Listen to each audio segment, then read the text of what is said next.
What's the meaning of ambivalence?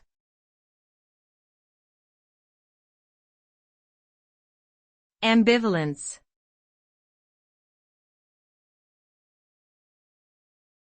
Ambivalence.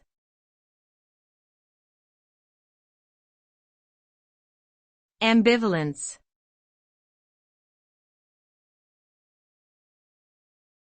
Ambivalence.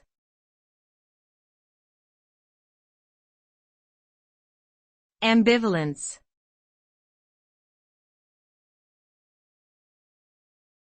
Ambivalence refers to experiencing conflicting feelings towards something or someone, often characterized by a mixture of both positive and negative emotions.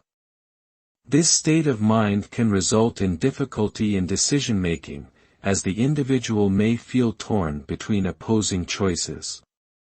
Ambivalence can also cause emotional distress, as the conflicting emotions can lead to confusion and uncertainty. Ultimately, ambivalence can result in both positive and negative outcomes depending on how the individual manages the conflicting emotions. It is important to acknowledge and address ambivalence in order to make informed and confident decisions.